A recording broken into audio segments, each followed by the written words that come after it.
Thanks for tuning in. I'm Avni Raja and you're watching The Urban Debate. We've got lots lined up for you on the show ahead, but we're making a start with some very sad and unfortunate news that's come in today. In fact, former President Bharat Ratna Pranab Mukherjee passed away earlier today. He was 84. Earlier this month, he had undergone brain surgery at the Army Research and Referral Hospital in the national capital. And in fact, hospital authorities earlier said that his condition had deteriorated further. He was in a state of septic shock due to a lung infection. And then hours later, his death was announced by his son, Abhijit Mukherjee. Prime Minister Narendra Modi tweeted, and I quote, "India grieves the passing away of Bharat Ratna Pranab Mukherjee. He has left an indelible mark on the development trajectory of our nation. A scholar par excellence, a towering statesman. He was admired across the political spectrum by all sections of society." End of quote. Mukherjee, in his long political career, served as a member of parliament 7 times, serving in the cabinet of several prime ministers as well. In 2012, Mukherjee was elected the president of India. A 7-day state mourning will be observed throughout the country from 31st of August to the 6th of September in view of the demise of former President Pranab Mukherjee. वो finance minister के तौर पर, defence minister के तौर पर, external affairs minister के तौर पर, लीडर ऑफ हाउस के तौर पर जो उन्होंने काम किया है उसे लोग हमेशा याद रखेंगे। वो बहुत अच्छे एडमिनिस्ट्रेटर थे, बहुत अच्छे राइटर थे। सदन के अंदर, चाहे वो लोकसभा में रहे या राज्यसभा में रहे, कांग्रेस पार्टी के सभी एमपीज उनका आदर तो करते थे, लेकिन दूसरी पार्टियों के लीडर्स भी उनका बहुत आदर करते थे। देखिए, हमारे देश के पूर्व राष्ट्रपति प्रणब मुखर्जी जी के दुखद निधन का समाचार मिला है। प्रणब मुखर्जी भारत रत्न भी थे और एक ऐसे राजनेता थे जो अपनी बात को सही तरीके से कहते थे और सही बात के लिए वो किसी भी सीमा तक जाते थे, और जहाँ पर उनको लगता था कि ये बात देश हित में है तो वो दलीय सीमाओं से भी बाहर निकल के उन्होंने कई बार निर्णय लिए हैं। सबसे लंबा समय पार्लियामेंट में रहे, फॉरेन मिनिस्टर बने, होम मिनिस्टर बने, फाइनेंस मिनिस्टर बने और फिर भारत के राष्ट्रपति बने प्रणब मुखर्जी की। आज उनका देहांत हुआ है। ये बड़ा सैड दिन है। प्रणब दा हमारे बीच में नहीं है। वो राजनीति से बहुत ऊपर सोचते थे। जब पहली बार मैं पार्लियामेंट में 99 में आया था तो वो विपक्ष में थे। बहुत सी सलाह उनकी हम लोगों को मिली और बहुत पितातुल्य व्यक्ति थे और बहुत स्नेह करते थे। उनको भुलाया नहीं जा सकता। प्रणब दा जैसे लोग विरले ही राजनीति में आते हैं। बड़े दिल के इंसान थे और अपनी बात पर मजबूती से खड़े रहते थे। वो भारत रत्न थे और पूर्वांचल में, पूरे पूर्वी भारत में उनसे बड़ा कोई नेता नहीं था। वो आज हमारे बीच में नहीं है, हमें बहुत दुख है। प्रणब दा के निधन से गहरा दुख हुआ है। कोरोना संक्रमित होने के कारण से वो कई दिनों से हॉस्पिटल में थे, लेकिन आज का जो दुखद समाचार प्राप्त हुआ तो पूरा देश शोक में डूबा हुआ है, पूरा प्रदेश शोक में डूबा हुआ है। मैं सबसे पहले तो प्रणब दा को अपनी विनम्र श्रद्धांजलि अर्पित करता हूं। भगवान से प्रार्थना करता हूं कि उनके परिजनों को, उनके समर्थकों को या दुख सहने की शक्ति दें। वो ऐसे नेता थे जिन्होंने सदैव दलगत राजनीति से ऊपर अपने देश को रखा। उनकी विद्वता, राष्ट्र के विकास के लिए उनकी प्रतिबद्धता, विषयों पर उनकी पकड़, उनकी विलक्षण बुद्धि उन्हें सबसे अलग हटके एक राजनेता बनाती थी। हम सब जानते हैं अपने विचारों को पूरी दृढ़ता के साथ वो रखते थे।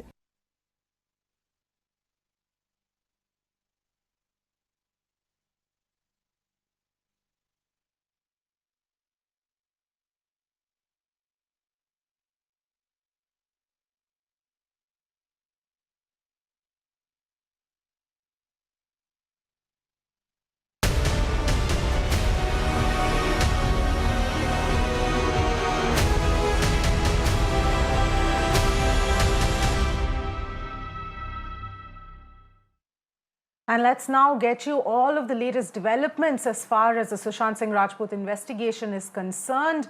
Now, actor Rhea Chakraborty was questioned for the fourth consecutive day today for over 8 hours by the CBI. In fact, Rhea's talent manager, Jaya Shah, was also summoned by the probe agency. This is in connection with the drug chats that are also under the scanner. Sushant's ex-manager Shruti Modi was also quizzed by the CBI for the first time. In fact, we've got Neha Kulkarni as well as Mayuresh, both of them joining us to help us understand the developments of the day today and the various angles that are being probed at this point in time. Neha, let me come to you first. If you can take us through the CBI probe investigations as of today, because there was a lot that happened in terms of the people who were questioned, CBI also visiting Sushant's residence once again. If you can take us through everything that happened. Absolutely, Avni. Let's start from the beginning that we saw how Rhea Chakraborty left for her day of questioning. It was the fourth day when she had to come to the DRDO quarters. This is the DRDO quarters in Santa Cruz where she came. It is hardly 15-minute journey from her house. There was police presence. Remember, on the request of CBI, Mumbai police has been escorting her from her residence till the quarters and also on the way back. That happened. We understand after that even Siddharth Pitani, who's been a creative manager of Rajput, Shruti Modi, his former manager, these people, and along with that Neeraj, who's his cook, also came to the DRDO quarters. They were questioned for about close to 8 to 9 hours here. We saw even in between a team of CBI also went to the actor's residence where they were there for close to 3 hours. They collected some evidence from there is what we are being told. At the same time, Neeraj and Siddharth were also taken to another place later and there they were separately questioned. So all of this happened today, but mainly, Avni, what really happened is while they were getting out for about some for close to a good 10 minutes, the traffic on the road had to be entirely blocked because remember, Mumbai police has been giving this kind of safe passage to Rhea Chakraborty and her brother when she moves back to her house. And as you can see, when the traffic on this road was stopped, it's a service road here, very close to the road. It was stopped for close to about good 10 minutes.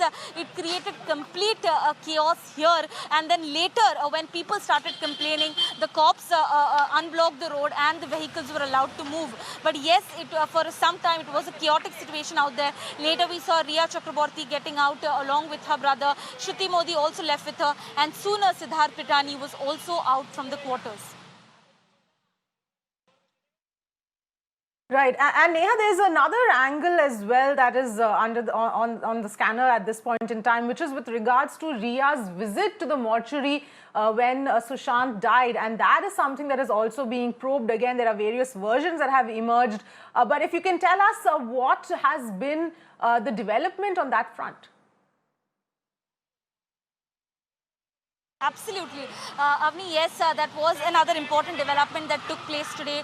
We saw some representatives from the Cooper Hospital visiting the State Human Rights Commission at CS Street in Mumbai. They were there.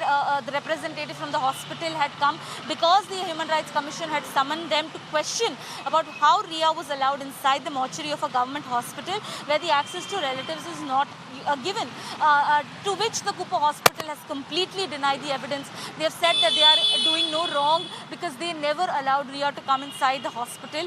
They have denied all the video footages and they have said their staff is doing no wrong in this matter.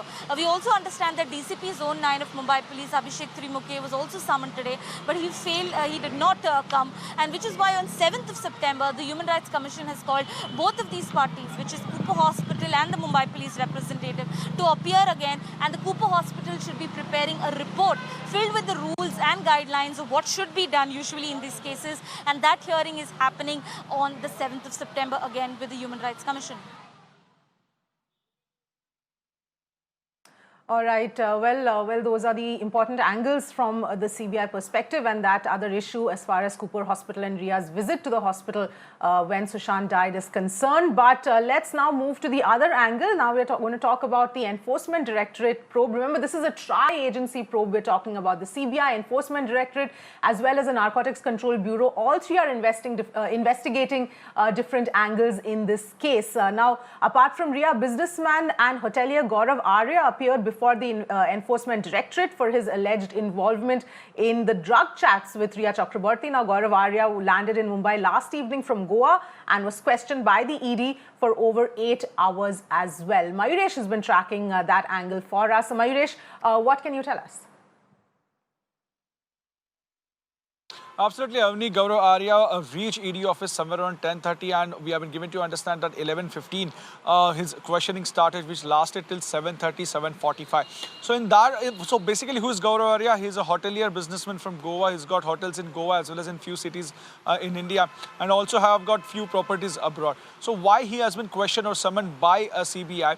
So when I beg your pardon, by ED, when ED had confiscated the phones of Ria Chakraborty, that time they had taken the digital dump, and while going through her WhatsApp chats, they have found that Ria Chakraborty was chatting with this person, and they were sharing chats about banned substance or the drugs. So ED wanted to know whether Ria Chakraborty actually procured the drugs from this person, whether this person actually deals in the drug cartel or drug-related cases, or actually he sells the banned substances. If at all he has done, then what has happened with that money, what he did with that money. Also, we have been given to understand that ED inquired about the Gaurav Arya's properties as well as his investments, because in very short time we have been given to understand that Gaurav Arya has become a rich person. That's the information which we are getting from the ED sources. But all ED sources also told Mirror Now that Gaurav Arya has refuted all the allegation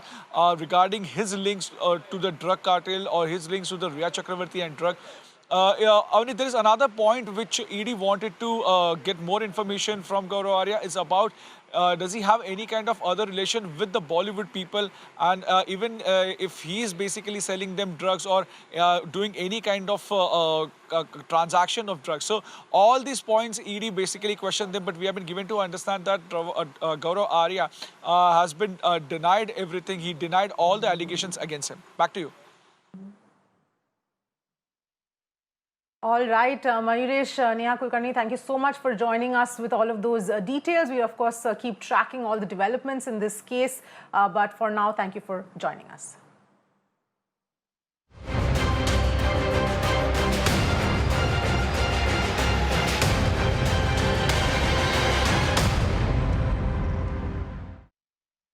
Let's now turn our attention to another big issue, in fact, and this is the fury of the monsoons that has exposed corruption across the entire country. We're talking about 3 months, 9 states and 16 bridge collapses. Now, every year, of course, because of the heavy rain, it's a grim reminder of the crumbling infrastructure in our country. We've seen bridges collapse, we've seen buildings collapse and deadly potholes. It's a complete fatal web of corruption, and poor construction is endangering public safety time and time again. And this is also a waste of the exchequer's money. Here we are getting you 16 instances of bridge collapses that have happened across 9 states in the last couple of months. And let's first look at the 8 instances from 6 states which have happened in only the last 30 days. So in Gopalganj, for example, a swanky new approach road, which is worth about 509 crore, was swept away hours before it was to be inaugurated. Meanwhile, in Madhya Pradesh's Seoni, 2 bridges in 2 days worth crores washed away. 2 instances have come to light from Kerala, where poor construction led to 1 bridge collapse in Wayanad and the other being swept away by heavy rains in Kannur. Meanwhile, an arterial bridge connecting 200 villages in Jammu was washed away last week, and in Haryana, a portion of an under-construction flyover fell on the road, injuring 2 people. So these are the kind of incidents that we've seen across the entire country. So it's not specific to any 1 or 2 states. This is across the country. In Madhya Pradesh's Seoni, let's tell you a few details about what happened there. Of course, incessant rainfall.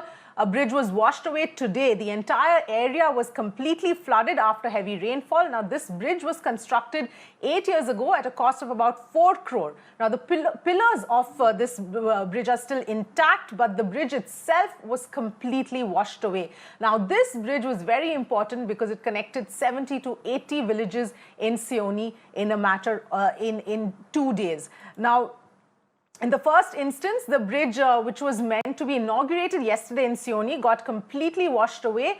3 crore rupees was spent on that bridge. The bridge was in use for over a month, despite not being inaugurated formally as well. Meanwhile, in Bihar, there have been 4 different instances of bridge collapses which have been reported in the span of 2 months. In Araria, 7 people, in fact, fell into a river after a portion of a 20-year-old bridge, iron bridge collapsed. In Gopalganj, there were 3 different instances of bridges and approach roads of the bridge being washed away. Meanwhile, a bridge worth 509 crore on Gandak River in Gopalganj district was washed away. And another bridge on Gopalganj Betaya Road was washed away by flood water after it was inaugurated. So these are the instances from Bihar specifically, and we've got Sham with us on the phone line to help us understand what's really going wrong, at least as far as Bihar is concerned. Sham, what can you tell us? Because we also know that the same contractor was responsible for some of these bridges, and all of these approach roads have completely been destroyed. Well, yes, absolutely. Now, these were newly constructed approach roads for the bridges, which was the Mahasetu, and it was inaugurated by the Chief Minister.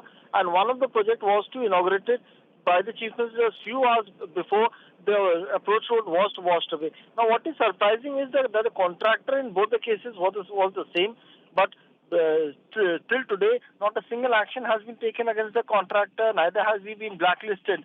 Now, what is more surprising is that there are engineers of the department, there are senior officials of the department who visit the site, who look after the work which is being done by the contractor. But after the roads which were being washed away, not a single action was taken against any of the officials. The opposition clearly has lashed out at the government, saying that this shows the mass level of corruption in the government, and it even said that since elections are around the corner, elections are due in Bihar, and that is the reason why even incomplete projects have been inaugurated by the Chief Minister. The opposition has been questioning as to why there is a hurry to inaugurate all such projects which are not complete by the Chief Minister. They clearly say that this shows that there is mass level of corruption in these departments. The state government is a party to it. The Chief Minister is a party to it, and that is the reason why no action has been taken against any of the persons responsible for these mishaps. All right, Sham, thank you so much for joining us with all of those details. So obviously a lot of questions here being raised on the quality of construction, on the quality of material that's being used for all of these bridges. If some brand new bridges and approach roads are completely collapsing with the rains. But let's also tell you about some more of these instances that have happened in the last 3 months.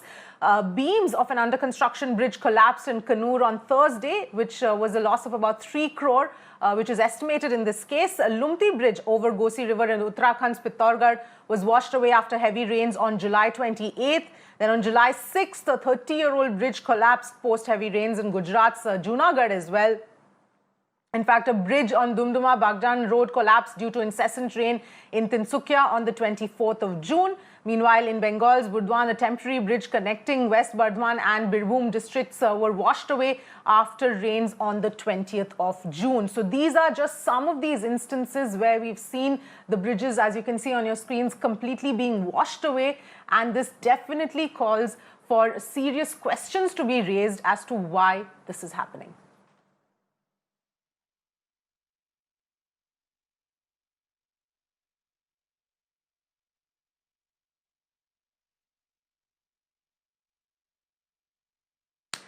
Let's now turn our attention to an extremely crucial issue, which is with regard to the loan moratorium. Now, the loan moratorium scheme that was given by the Reserve Bank of India as relief for borrowers from paying their EMIs, that scheme ends today as of 31st of August. So this was a 6-month blanket moratorium was given to provide relief for those who could not manage to pay their EMIs for the last 6 months. They could opt out of paying for the EMI, and that would then get added to the end of your tenure.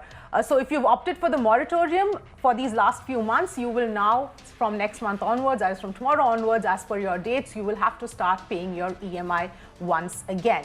And in the meantime, there is the other issue which has still been creating a lot of confusion, which is with regard to the interest component.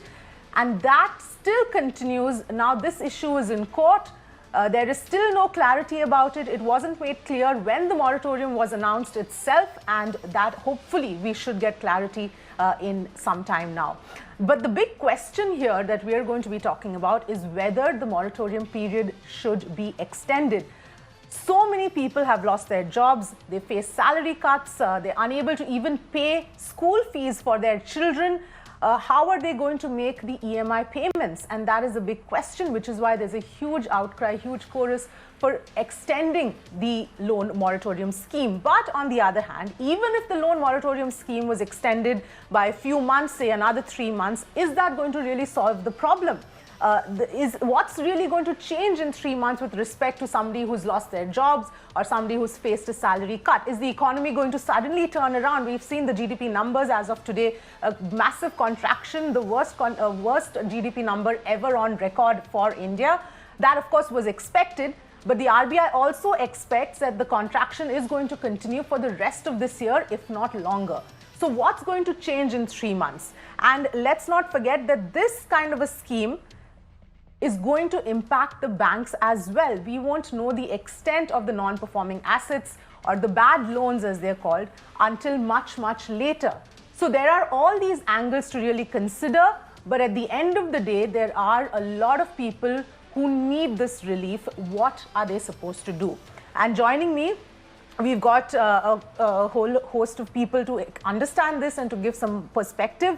We've got Deepali Pant Joshi, former ED, RBI and economist, Anand Gurumurthy, spokesperson of the BJP, Tamal Bandhopadhyay, author and consulting editor, Business Standard, and Venkatesh, founder and CEO, InfiniX. Thank you all of you so much for joining us on the Urban Debate today. Tamal, let me in fact start with you.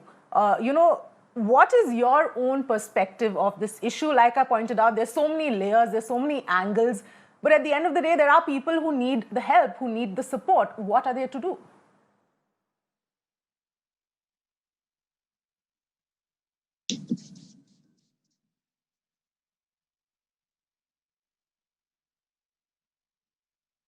Hello. Tamal, if my voice is reaching you, wanted to understand your perspective on this entire issue.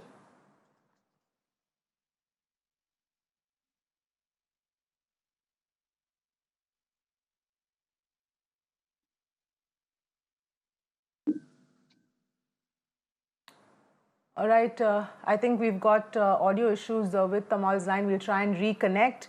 But let me in fact go across to Deepali Pant Joshi, who's with me as well. Deepali, what would you say is, the way this needs to be looked at? Because here we are talking about a lot of issues that the banking sector has already been facing. But this is something that is needed by a lot of people. Right, Avni. This is a very good perspective. Let me start with the last line which you said. It's needed by a lot of people. Okay. So when we take any major policy decision, a macro policy decision which is going to impact a lot of people, a public policy decision, we have to first do a segmentation. So let me start with the base of the pyramid instead of going right to the top where your corporates are. And in the middle, you have your MSMEs. At the base, you have your personal loan, EMI, home loan, credit card borrowers. So what's going to happen to them? Well, the answer is very simple. The RBI has said that it will permit a restructuring of loans. So they have to first understand that on the 1st of September, you are going to be in default. So if your loans, your credit card loans, everything is going to pile up. So you have to sit across from your banker and work out a restructuring and see what is it that you can pay and how can you extend your loan so that it is restructured and you are able to service the installments. Now, as regards the larger sectors which are distressed, like hotels, aviation, services sector, a special package can be worked out for them by the government. But the RBI has also very clearly said that as far as these personal loans, EMIs, etc., home loans restructuring is concerned, they will still continue to treat it as a standard asset. So the banks will have that degree of comfort. And of course, banks are like, they're like money shops. So if you borrow from a money shop, there is a time when the party has to end and when you have to service your loans. So that allows everybody to understand exactly where they are. And of course, there can be no remission, total remission allowed. As in, there's going to be no loan mafia.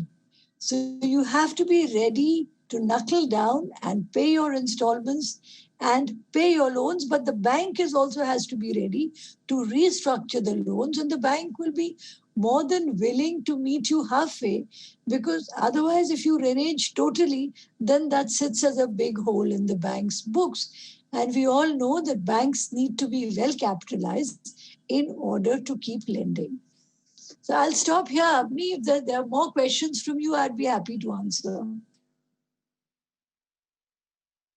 Yes, I will of course come back to you. I want to get comments in from everyone first, and then we'll open this up. Let me go across to Venkatesh, to get a perspective of how badly SME sector is really hurt, because we do know how badly they've been hit over this entire lockdown period and how much they are struggling. Venkatesh, if you can give us a sense of, what this is now going to do, the fact that you don't have the option anymore of availing of the moratorium, what's going to happen? So MSMEs right now are in really very bad shape. Most of the MSMEs, their revenue is hardly 10% to, some of the MSMEs who are really doing well.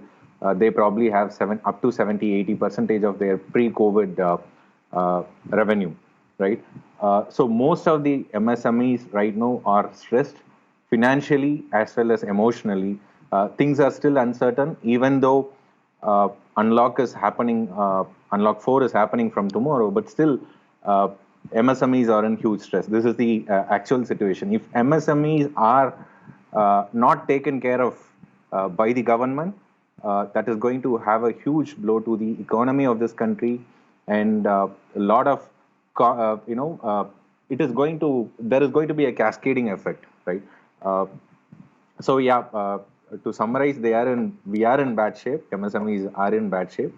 So the moratorium obviously has to be extended for another 3 months. Things are still uncertain. We don't know how long this is going to take. So there has to be an extension of moratorium for MSMEs to, work on some capital. Yeah. But Venkatesh, that's the question that I was trying to ask earlier as well. What is really going to change in 3 months? Do you think that's actually enough, or is this just sort of a superficial solution when there needs to be something much more done to try and help and solve the situation?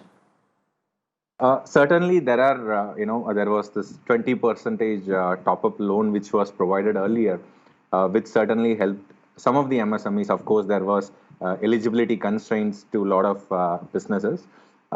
Certainly, I think the government can only do to some extent, right? Beyond that, let's be practical. We are on our own, beyond a point. But government has certainly extended support. But at this point of time, especially the manufacturing sector, automobile, a lot of MSMEs are in cash crunch. So fund flow that is really required at this point of time. So further, top up of loans if that is possible. Yes, that would also help. But ground reality, in fact, I have personally approached for a loan. I was asked to wait for more than 2 months to get back to them in spite of having a proper CIBIL score. This happened back in April. And they made me to wait for 2 months to actually, take a call. So that's the ground reality. Even though it was announced in April that MSMEs will be given loans and everything, but ground reality is actually a little different.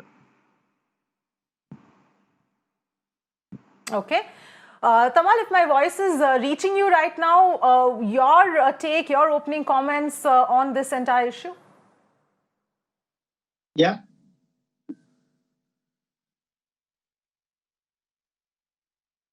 Hello.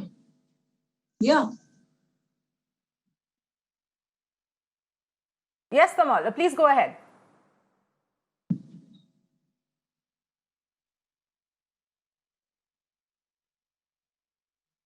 All right, we'll just try and get that audio line sorted there. But Anand Gurumurthy, if I can come to you here, just wanted to get a sense from you because the issue of loan moratorium, and the reason I'm asking this is because this aspect is in the court right now. It is still being deliberated. The interest component aspect, it wasn't made clear earlier. People didn't understand what a moratorium really meant. I think that word itself was new to so many people, and there was a lot of confusion. And even now, there is no clarity on what the RBI stand is or what the government stand is, and how is it going to, go ahead in terms of the interest component for this period of moratorium. Okay, let me start with there is a monetary policy committee. The RBI appoints that, and that's the committee which takes care of all these, how what is the repo rate and how this has to be done. And this is a standing committee which has been there from a long time, and that is the one which decides all these things. So it's not just the government stand or anything. This is the committee which monitors on a regular basis on how the financial situation in the country is and how it has to be managed, whether it is the repo rate, at what rate the interest has to be given, at what rate it has to be this thing, at the bank's level. And further down the line, the banks decide on the rates as per their market competitiveness and their customer base. So here, government took this decision of giving 3 months moratorium for first 3 months when the COVID issue started off and people are having issues. And then it extended to 6 months. Up to this point in time, it has been clearly discussed and it has been understood by all the borrowers that it is an extension of repayment dates and not about, any kind of subsidy they're going to get. There's no MAFI here. Okay. It's just that if they cannot pay their EMIs right away, it will be postponed to a later date with the interest amount that needs to be added. So this is something which all the borrowers are understanding, and let us not have any confusion, and the debate just continues if there is confusion. But this is the clarity, and the banks have issued this to the borrowers on a personal basis. When you go and approach the manager, he will tell you the same thing. Now, the second aspect of this is this has been discussed with many, and I think Mr. Venkatesh answered it very well. Okay, how long can the government give? It's on our own after a point in time, and that's what we all have to come to a point wherein, okay, what is it that we can do, and what is it the RBI can support, what is it the banks can support, and how much we can do. So this has to be discussed by the individual borrower with his bank manager and then take it forward with his bank so that they will help him out restructure his loan and make him a contributor to the economy in the coming days. So this is the whole point here. The pandemic is bad. There is problem in every way. Even the government revenues has fallen down by 43% this year. Okay, there is a mismatch everywhere, but that doesn't mean that we can stop and we can say, no, we cannot take it forward. No, nobody can say that. Neither the individual citizen, nor the MSME enterprises, nor the tourism industry, nor the government. Nobody can stop that. And it's completely upon us, and we are taking it forward in the best possible way.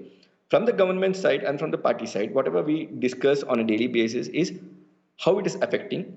And as the first speaker spoke about, it is about on a daily basis what the public is feeding us with data, what the MSME sector representatives in our party and all others who have been in the field are feeding us with data, and the government is also interacting with many people for this matter itself, and the monetary policy committee is also aware of all this, and they will take the decision with respect to what more can be done. Okay, but some people in the this thing suggest in going to go into a subsidy mode. Now this mode is not something which is practical. The reason is the amount of debt that is sitting there, okay, and the amount of input that is coming to the government in form of taxes and other things due to the pandemic has gone low. So there is no form of giving a very massive subsidy or anything at the given point in time. Okay, this will again restructure the economy in a very big way, and it will affect the future generations too. So all these points have to be kept in mind before taking any decision, and the monetary policy committee, which is in charge of taking a decision, is monitoring it and will take up decision as and when required. So this is the stand that we are seeing from the monetary policy committee, Right, and they are giving out on a daily basis, whenever required, not on a daily basis, but whenever required, and that's how it will continue. Right. So you're essentially saying it has to be done on a case-by-case basis. I'm going to come back to you on that point, but I want to go to Tamal now. Tamal, is this something, in your view, do you think that extension of moratorium should be done, or is there something else that needs to be done instead? Well, because of the bad connectivity, I didn't hear much of your debate. But I think that question doesn't arise anymore because moratorium is ending midnight today. So there is no debate. It's already over. It's getting over. Now, but it is coming back in another form because Reserve Bank of India has made an one-time exception, forbearance, or whatever you call it. It's opened a window asking bank to restructure on merit the loans which are turning bad. Now, under that scheme, the banks will be able to, real deserving borrowers can get moratorium. They don't need to pay because there are various ways of restructuring loan. One way is you don't pay for the time being. I actually elongate the maturity profile. And there are multiple ways. So moratorium will continue in some other format because restructuring is not another form of moratorium, but through restructuring, moratorium can be extended and I presume will be extended. So it's not a blanket moratorium anymore. For the past 6 months, as you said, Reserve Bank of India first introduced it and then extended it. So it has gone. And now it is getting over tonight, and from now on starts a new window, which is restructuring, but the banks cannot be reckless, which they had been earlier, and in the process, they created a lot of bad loans, etc. So the real deserving candidate who needs to be supported to support Indian economy, I am sure they will get extension of the moratorium through the restructuring route. So you will see moratorium in some other format. But as far as moratorium is concerned, it is over. There is no question of extending the moratorium anymore. No question meaning I'm not producing a judgment. That's what the reality. Yes, no, absolutely, Tamal. I'm with you on that. It's similar to what Anand Gurumurthy was also saying, that it is going to be more on a case-by-case basis, people who actually need the help. But my question then here is that really going to happen? Because like you pointed out yourself, Tamal, there have been so many cases of willful defaulters. There's so many crooks who are taking advantage of the system. Banks are already riddled with so many NPAs. How are you going to ensure that somebody is not just taking advantage of the system and there isn't, this entire process is not entirely misused? Well, I would like to believe banks are much more careful this time around. If you see the NPA which are grown early this decade, post-Lehman crisis, banks were liberal and RBI was giving them multiple restructuring. I don't want to get into all the technicalities, one after another. And that was misused by banks more to actually protect their balance sheet than to help the borrowers. So it was both sides. There were rogue borrowers who were taking advantage of the system, and there were banks who were imprudent, and they wanted to protect their balance sheet. So the so-called evergreening, giving fresh loan to already bad customer, all these things are happening. But this time RBI has put many caveats, and in addition to that, they have constituted a committee headed by Mr. KV Kamath, and all the members of the committee are pretty respectable names. So they will also give some kind of outline. So I don't think it will be misused. That's from the bank's point of view. As far as the borrower's point of view, you and me and others, I don't think too many people will misuse it. Unlike a farm loan waiver and all, I'm talking about the retail customers. I think they are treating it not as sort of like a farm loan waiver and politicizing it. They are treating it's a sort of black swan event, comes once in a century kind of stuff, and that's a real help they needed, and they will be judicious. And if you check the ground reality, the banks and NBFCs, their collection is going up.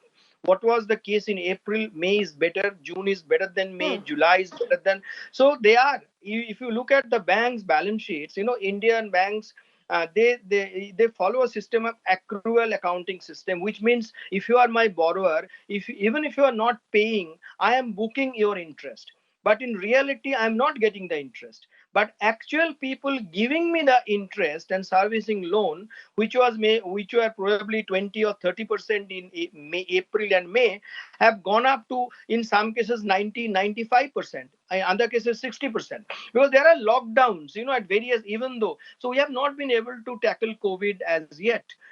It's pretty sad situation. Yesterday's the number of cases were the highest ever anywhere in the world, if I'm not mistaken. That's what I've read in media. Yes. So there are lockdowns at various places. Yes. So there has to be various, even if the borrowers want to start afresh, they have not been able to do that.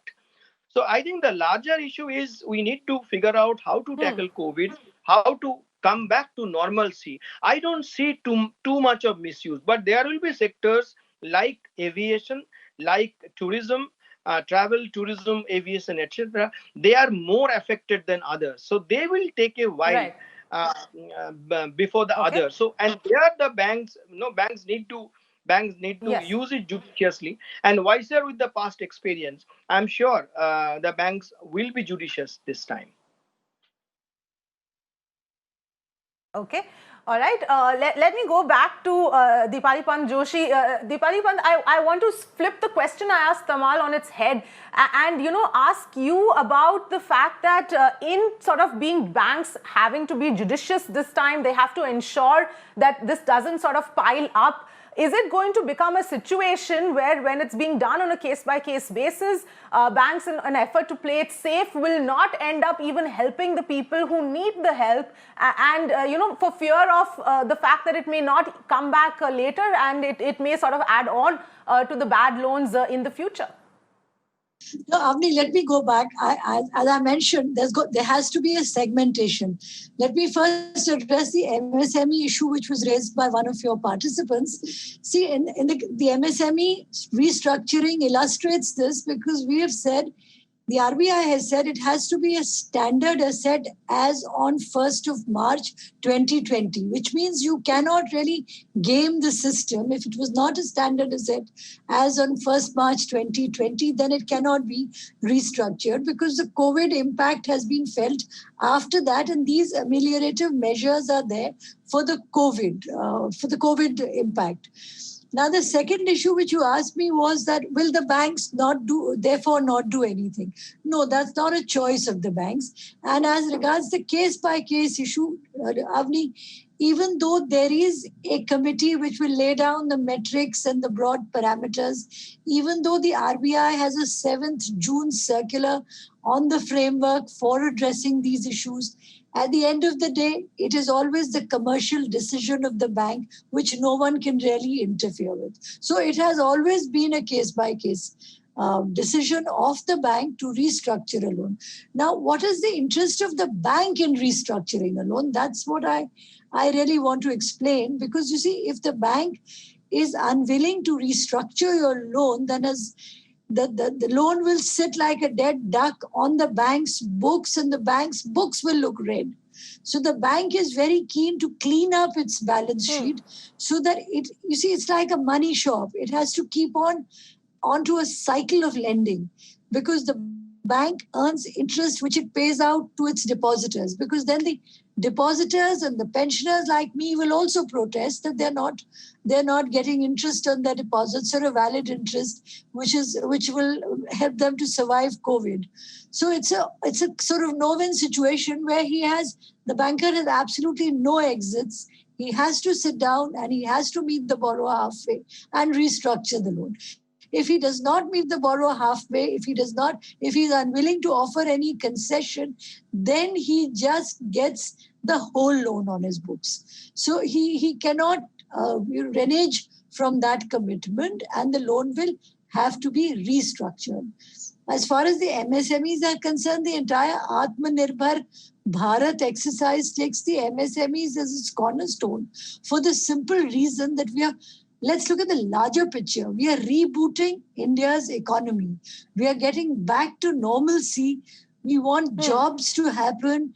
We want employment to take place. And the MSMEs are the biggest suppliers and creators of jobs. So once we reach normalcy, all these ancillary industries to the larger industries will also grow, thrive, and then only when people have money in their pockets will consumption occur, which will help you to move on to a higher trajectory of economic growth, which is what we are all looking at.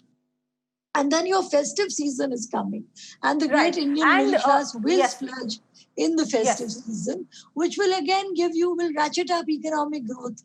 And that is your ultimate and only objective, which will get you out of the mire in which you find, in the dire straits in which you find your economy. The GDP numbers have come in today. They were not expected to be encouraging, but they were not expected to be as discouraging as they turned out to be. But we don't lose hope, because we still have this demographic dividend. The minute we can harness this dividend by giving a consumption boost, by giving some money in the hands of people through jobs, which will be created once the industries come back on their feet, then I think things will look up. Yes, I think that is going to be a while before that happens. But Dipali Panjoshi, if I can get a very quick reaction from you on this issue of the interest confusion, the confusion over interest. Now, Anand Gurumurthy has just said that there was never any question of loan maafi, so to speak. And fair enough, that perhaps was the case. But the fact is that it wasn't made clear. Supreme Court clearly doesn't seem to think that it was made clear. And at the end of the day, it's the people who are ending up completely confused, and even today don't know, because the matter is now in court. Okay, let me clarify.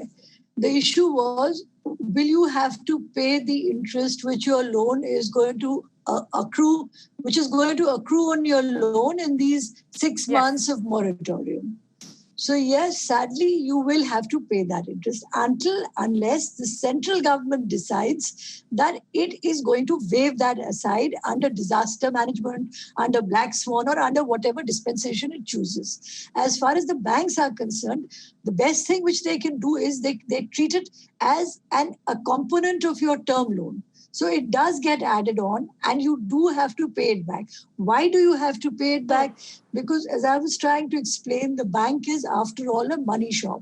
It is accepting a deposit from you, Avni, and out of the deposit, it is giving a loan to Tamal Bandyopadhyay. Now, if Tamal does not service his loan, sorry, Dada, I know you will service your loan, but if he does not service his loan, then you are not able to pay as a banker interest to Avni on her deposit. And if she's a retired citizen who depends on that interest, or if supposing she stops, supposing you give a loan to Anand Gurumurthy, and supposing he has a huge deposit with you and he's not earning interest, he says, okay, fine, I am going to keep my money under my pillow, I will not deposit it in the bank. Where will the bank get money then to service the MSME loans? How will the bank generate the funds? So the difference between what the bank pays out Yes. as interest in the loan, and what the bank earns on its deposits is the thin margin on which the bank operates, from which the bank also has to pay its salaries, Yes, yes. its rent, rates, lights, taxes, its overheads. So this cannot, but the bank cannot take this great kick of foregoing the interest. So there's no humanitarian element there. These are all Yes, commercial absolutely. decisions. Dipaliban Joshi, I completely get your point that this is the way the banking system works, and you know it works on very wafer-thin margins, and you know this is the process. You're talking about breaking down the entire banking system if you're saying that you don't need to pay interest on even 1 month, let alone 6. But the question here is that the fact is that there was confusion, and Anand Gurumurthy, this is where I'm coming back to this whole you know issue of the confusion, because you did say that there was never any question of Maafi, and Dipali Pant Joshi is also saying the same thing. But the question is that it was never made clear. But once again, and even the Supreme Court seems to think that it wasn't made clear. Let me make please it go ahead. clear, because I have visited the bank, talked to the manager also regarding my own loan. So I'll just make it clear, very clear. See, in case we have a loan and we are doing our repayments, I could not pay for 3 months or 6 months.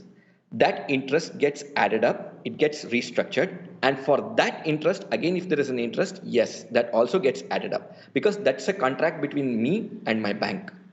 Okay, whether it is my business or me as an individual, I have a contract with the bank, and the bank, according to the monetary policy that it works under, okay, it has the managers or the senior officials have a way of restructuring the loan, okay, but they do not have any kind of, this thing to subsidize it or leave it off or do any kind of maafi. So that is how it has been in the banking sector, and that's understood by all the businessmen and all the people who have taken loans.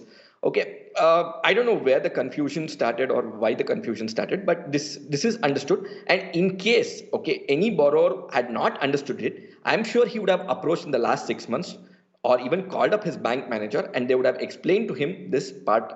And since you have asked this, and I've repeated this for the second time, let there be no confusion on this, because see, as far we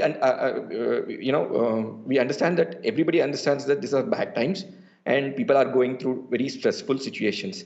Okay, and some of them have lost their jobs and some of them are not able to repay. So an extension was given. And above this also, for borrowers who are very prompt in payment, the managers themselves know, as Joshi ji explained, managers will themselves know, because on a personal basis, managers meet those borrowers, okay, and they will help them out to restructure their loan. So we can just, push the problem a little further for them so that they can repay. And we have to do the repayment. And this is something which has been a policy of our government. And see, it's the Monetary Policy Committee which is taking care of it. But as such, even during the election season and other things, like other political parties, we don't go for subsidies in a very bad way, which can affect the future generations, which is something which we are always considerate about. Because see, whenever we add debt and restructure some debt and add it to a bucket for the future, then 10 years down the lane, like what happened with the oil bonds, the UPA government made it, but the NDA government, which is functional now under Narendra Modi ji, had to repay all these oil bonds. There were lakhs of crores of debt on the head of the future generation, okay, which we always are very, very considerate about. And right now, no such decision has been taken by the Modi government, okay, and I have made it very clear, and we are very considerate because we do not want to add the debt to the future generation at any cost. And second thing, what Joshi ji told was very important. Not just about the borrowers and the banking staff. There is a very important part of the banking sector, that is the depositors. They are somebody who are the pillars of the bank. They are the pensioners of this country. They are the people who have retired or who have made some chunk of money which they keep in the bank for their safety, for their future, for their children's future. Those things are also considered by the Monetary Policy Committee. Yes, absolutely. Take your point, Mr. Gurumurthy. Completely take your point there. My apologies for interrupting you at this point in time. But those are some extremely important issues here. But let's not forget, at the end of the day, there are a lot of people who need this help. who need that extra support, and you need to differentiate them from those who are just simply trying to take advantage of the system, and at the same time the banks have their own NPAs and their rising bad loans to deal with. So let's hope that that doesn't also impact their decision in helping out those who actually deserve it, and that really is the crux of the matter. And as far as the interest component is concerned, Mr. Anand Gurumurthy has made it very clear that there is no question of any kind of waiver on the interest component during the moratorium period.